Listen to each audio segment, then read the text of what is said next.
I'm back in Brooklyn and everything has changed. And then I got the mac and cheese, and then I got the burger. All right, cool. So this one is a little bit more sad, and I don't know how else to put it, but you know, I lost, as I mentioned before, I lost a friend to cancer. All right, I arrived. So here we go. Content creators, and I'm here with Mariam. Thank you for having me. Thank you for doing this. Boom! What's up, guys? Welcome back to my channel. My name is Joannis or Joe Hatagwa. I'm a Sierra Leonean American living in Accra, Ghana. And if you want to know what it's like to go back to New York after living in Ghana for 1.5 years, then this is the video for you.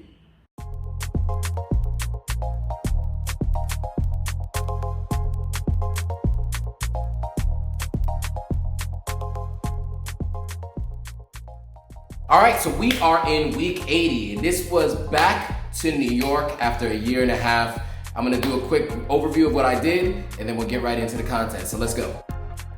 So first, you'll just see the flight, me landing back in New York, and then the drive to the apartment. That was an interesting drive. It's been weird being back. Then you'll see me go to a Black-owned vegan restaurant. I'll tell you the name once I get to it. Then, it was a really, really sad and somber time while I was in New York that first week.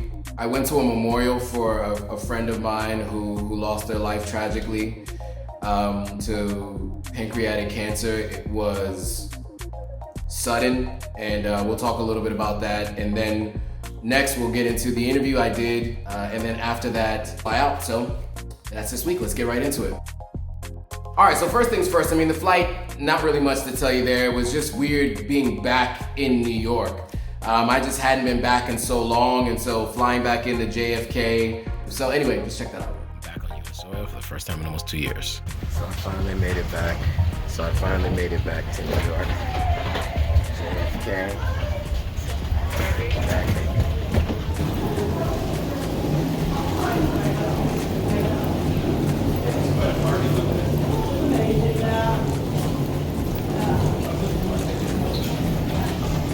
Alright, about to go to customs, so I gotta turn off the camera. Check back in a second. So I made it back. I'm in the taxi line because my phone is not loading the Wi-Fi for Uber.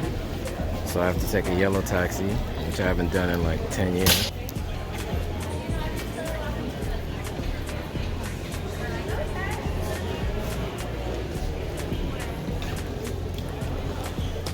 Much more organized now.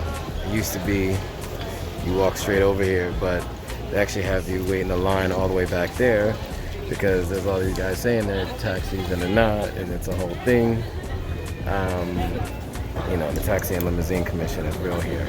So anyway, I'll be on my way soon. All right, I'm back in New York. I'm in the cab now, on our way. 51-minute ride from the airport.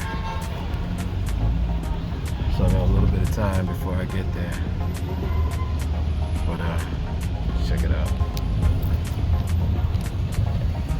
So now cabs in New York City have this plastic thing because of COVID. Always had these screens. Got plenty of space.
back in Brooklyn and everything has changed.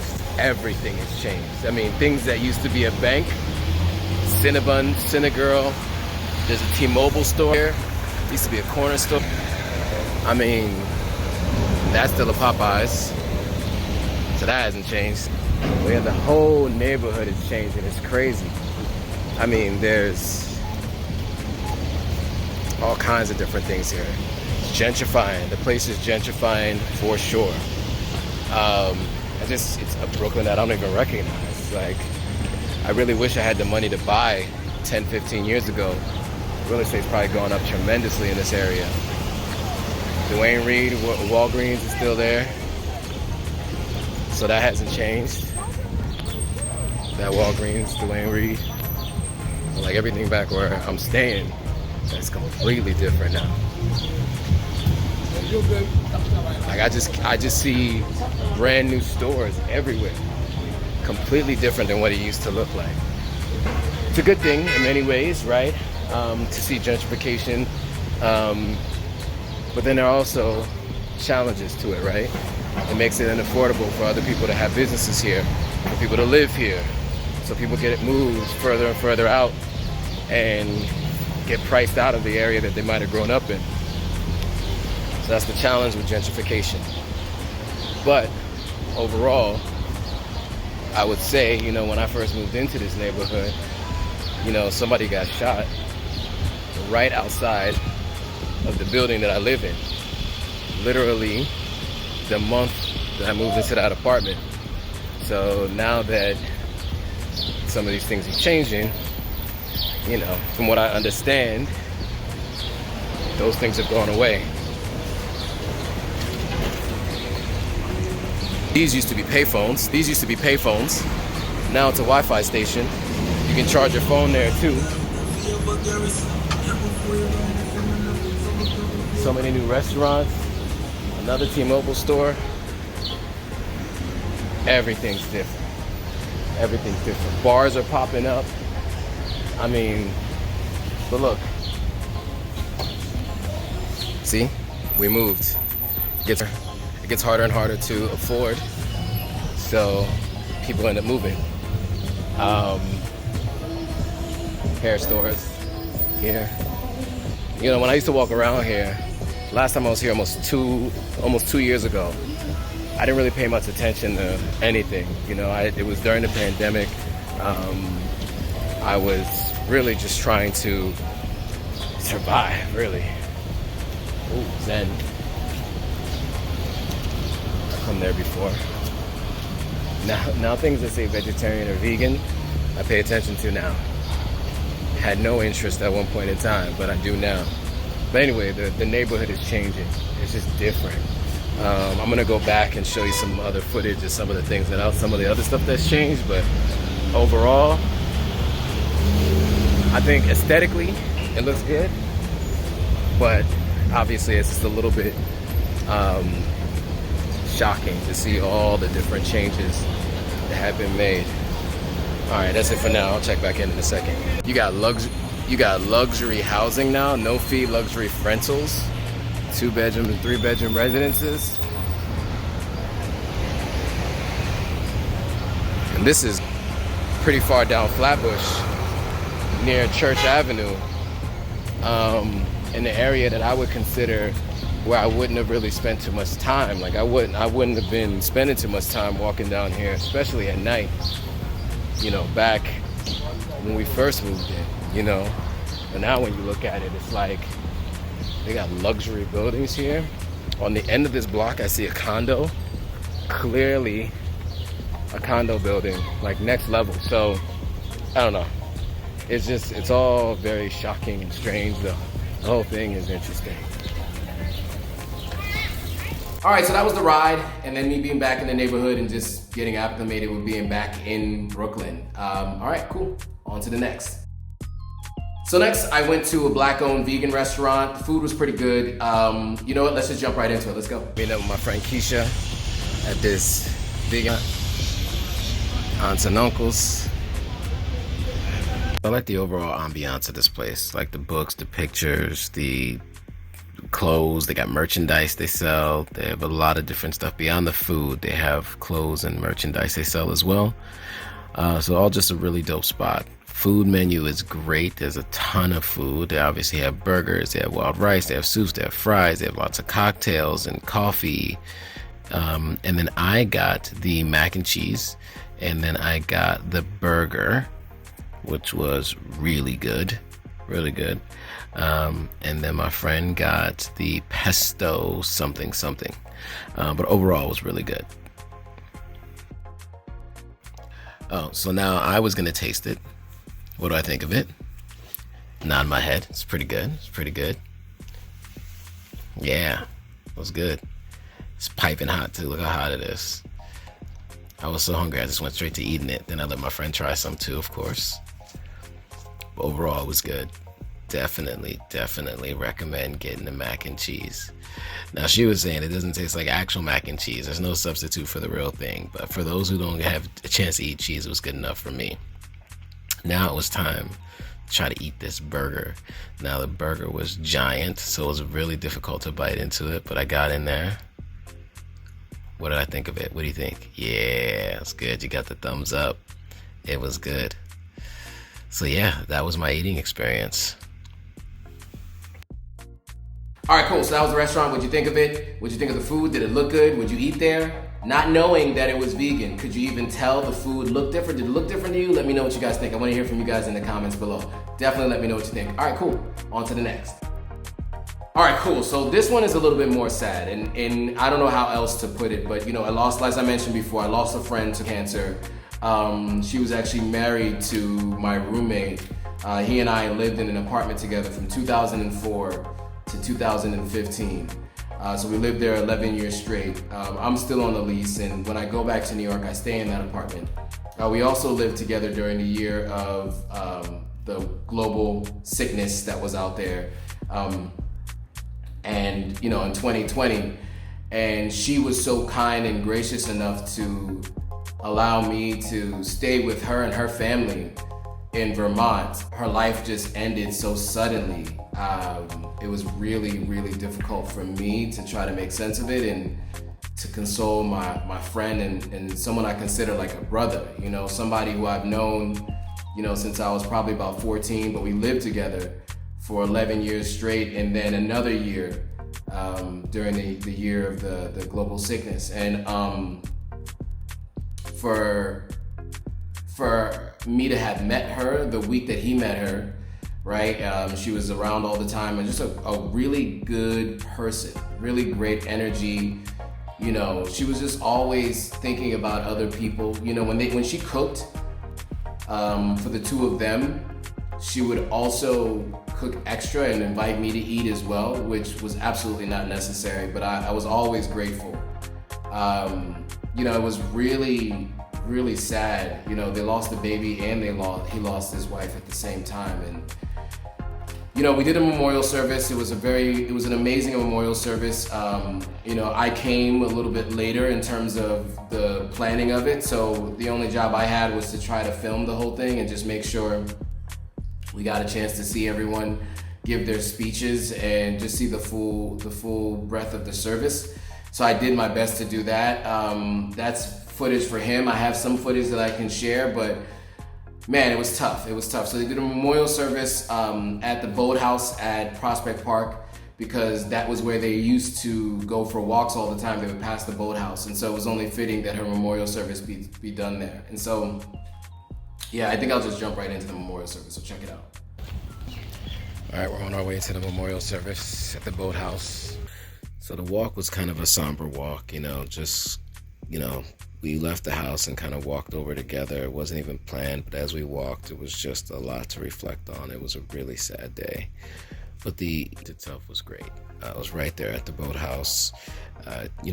Sarah was a event planner, and she was doing large-scale events for Paris Fashion Week and New York Fashion Week, and I think she would have been really proud of how this turned out. A great way to send her off. It's really unfortunate situation, but it was an amazing ceremony and service, and they honored her really well. So she was cremated, so, they brought her ashes out. Then, of course, there was a picture of her that they brought out and some flowers to represent her. And so, Alex's siblings and her siblings, all the men in the family, showed their support by bringing out some flowers and, really just honoring her. So that's what you see here. So this is just another close-up view of, the picture and speech that her brother. Reminder of the beauty that Sarah and Lexi represent for all of us. And as Doug just said, basically these two roses represent the beauty of Sarah, the red rose, and Lexi, the lost child, the white rose.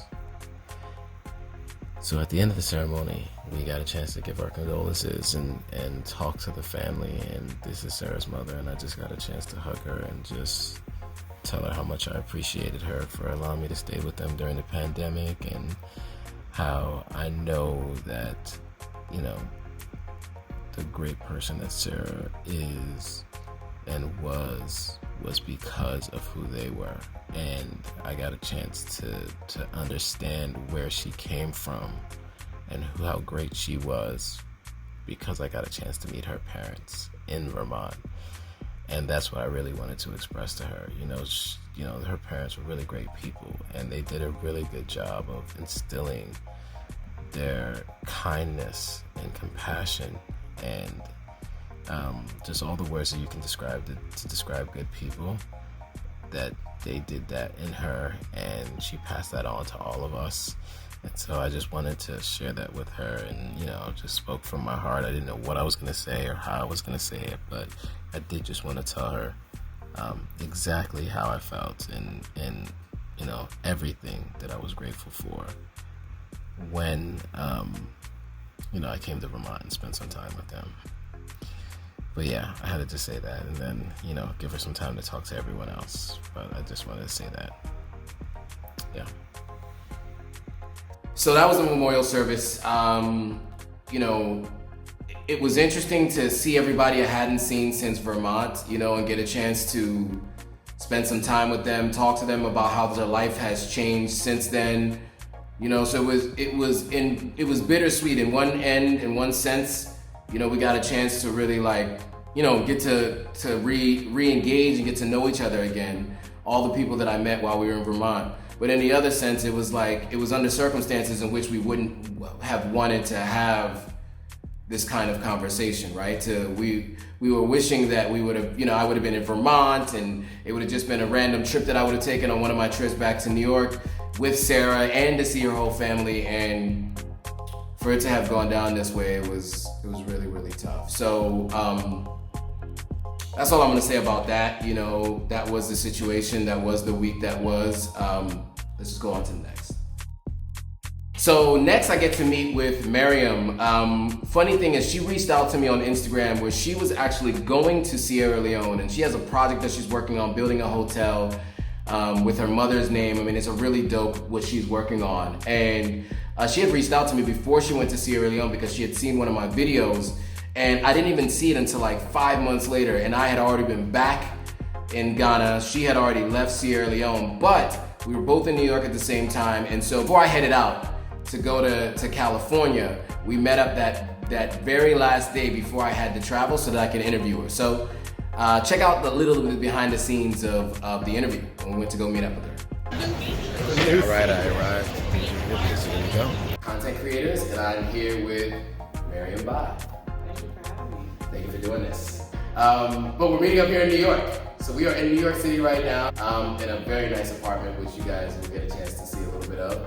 So a little bit of a quick tour of the place. You first walk in, and there's a hallway where the laundry room is, and some bathrooms and some rooms, and then you walk into the main space, and it's a huge space, big dining room, big living room area, really big open space. So we did do our interview in this space here. She had a nice space for an interview, so it was great.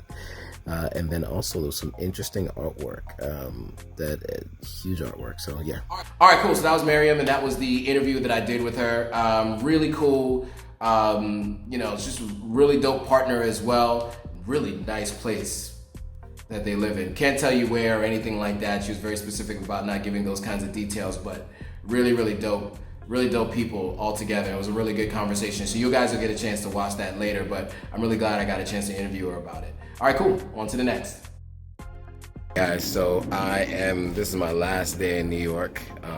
It is been great, but about to head out to LA right now, about to catch that flight. So see you guys when I land. I was contemplating getting food here at Deep Blue, but they said it takes an hour from after you order to receive your food. So I got pistachios and water. That's gonna be my dinner. I'm gonna eat again when I land, but it's a no-go for me. I don't got an hour to wait to eat, so I'm on my way to my gate right now. But yeah, that's not an hour to wait for food. It's not the move, not at all. All right, lastly, we'll just catch the flight out. I was flying out to LA after 1 week. In LA, I did a bunch of stuff, and you got a chance to follow all of that. And then I capped off the trip with spending time with my sister and her kids in Orange County and going to Legoland. So the LA trip is gonna be in 2 parts, so check that out. It's gonna be the next 2 videos you see from me. It's gonna be the LA trip part 1, which is the full week with friends, doing a bunch of different stuff, and then at the end I'll do a part 2 where it's Legoland with my sister and her kids, and then the flight out. All right, cool. See you on the next video. But before you go, make sure you like, comment, subscribe. When you subscribe, hit that notification bell. When you hit that notification bell, hit all so you're notified every time a new video comes out. And with that, guys, thanks for watching. See you all in the next video.